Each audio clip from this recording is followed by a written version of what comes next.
Guys, so today I'm back after what doesn't look like much of a break on my channel, but I haven't filmed in well over a month and I thought I'd kickstart my kind of new filming with a May favourites, and because I skipped April favourites I basically moved house at the end of April and there was just too much to do to fit in filming and editing and all that kind of jazz. So yeah, it's kind of favourites from the last 2 months really, and a little update as to what's been going on. So obviously moved house, this is my new setup, there's actual kind of natural light, but it's the bank holiday weekend so it's obviously raining, so there's not much natural light coming in, but I've got my light on. But yeah, hopefully things are a bit brighter. I obviously don't have my collage wall behind me anymore. And yeah, I'm in my new office. I really love our new house. It's so much closer to my work and it's much bigger. We've got an extra room, so that's really lovely. Yeah, but other than that we're still kind of, it was very stressful to move and we've finally got things sort of where we want them. We've got a few more bits of furniture that we need to pack up and some things that I'm okay with, but I just want to tweak some things in the house. It's always a process, isn't it? You never move somewhere and love it instantly, and I do love it, but yeah, there's definitely things I want to add and things I want to move around from where we first put them. So yeah, other than that, my main exciting piece of news is that I passed my driving test, which I'm so happy I did, mostly because I don't have to spend any more money on lessons really, but also it's just so nice to actually have done it and the sense of relief was really lovely. Annoyingly, I sent off my provisional and my driving test exam certificate to become my new driving licence, my pink one, and they sent back the provisional with no exam certificate, so I'm basically having to resend that and basically say to them that they've lost it, and I called them today, so it's really frustrating, but hopefully I will have a driving licence soon that I can drive with. We haven't sorted out a car and insurance or anything like that yet because we moved, but yeah, in the next couple of months hopefully I will be driving.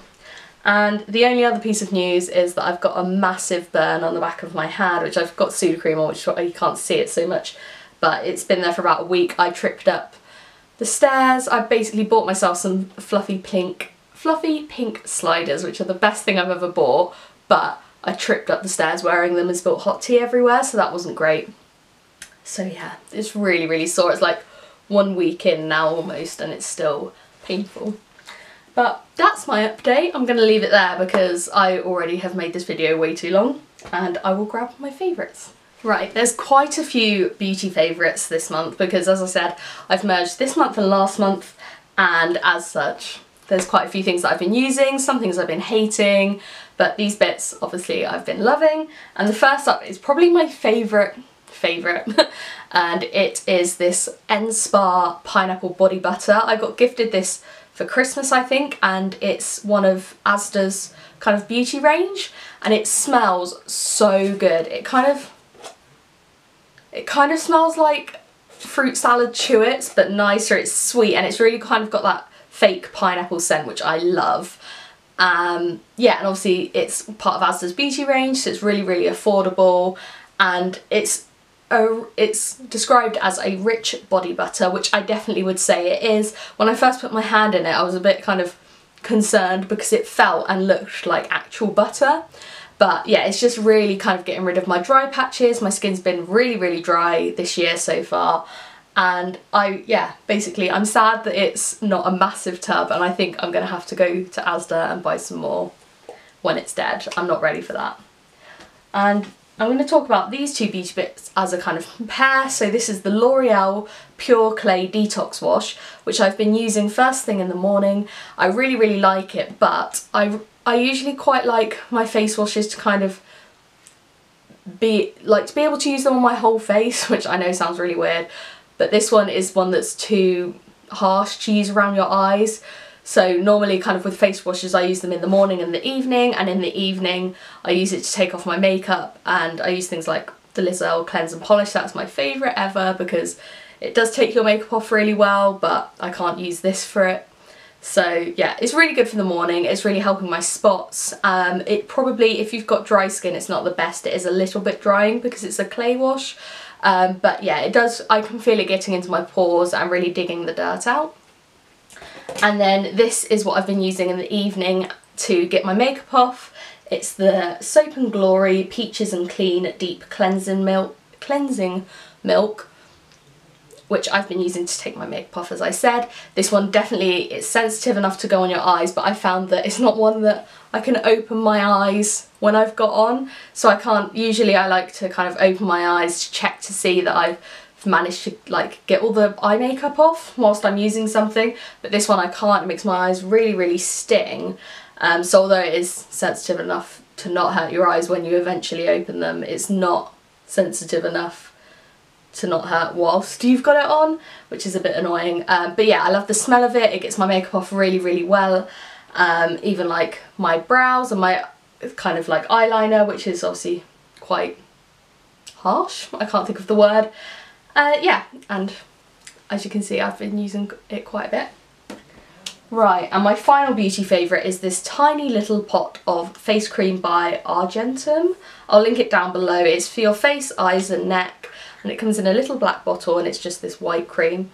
Oh, it smells so good. I got it in a subscription box actually a couple of months ago, but it's really like, it sinks into my skin so quickly, and I find because I've got combination skin, any kind of night creams I've ever used before, although they're really good for when I'm going through a dry phase, they always make my face like ridiculously oily in the morning. But this is good for when like you take your makeup off and your face just feels a little bit too dry, or after a face mask that's kind of like stripped your skin a bit. This is amazing. Yeah, as I said, it sinks in really quickly. It makes my face feel like soft and plump, and I absolutely love it. Right, what to do next? I'm gonna do my one kind of like, well, the next, they're all kind of lifestyle, but this is Ecova Washing Up Liquid with lemon and aloe vera.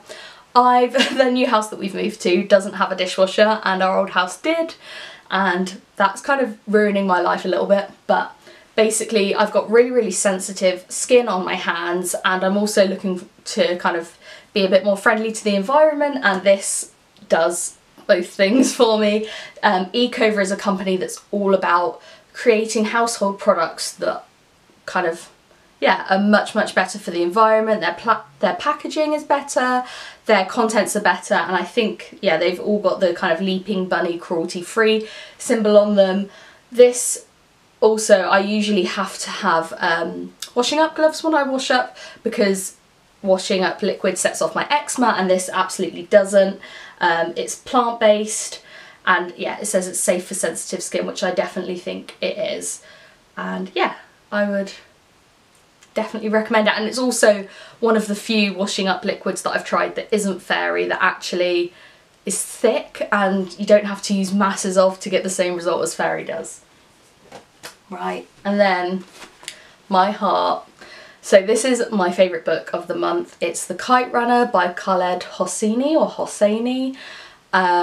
I've been considering reading this since I was like 15, 16, and somebody told me don't read it until you're an adult, like wait until you're a bit older because you'll appreciate it more, and it is quite graphic and quite upsetting, and I'm really, really glad I did.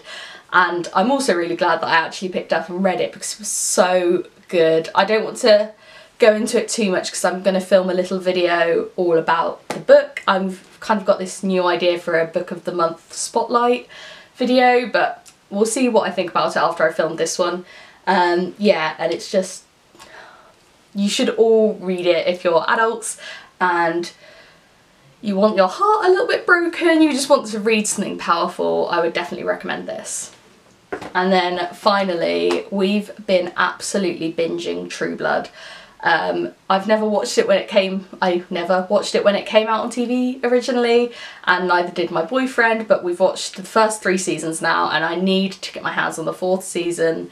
It's kind of, it's one of those fantasy things where it starts off where it's like, oh, there's a world with vampires, and then there's werewolves, and there's 10,000 other mythical creatures, and it kind of like it gets more and more extreme as it goes on, and pretty much slightly worse as it goes on, but we're still loving it. So I think there's 6 or 7 series, and I imagine we're going to get through them in the next couple of months.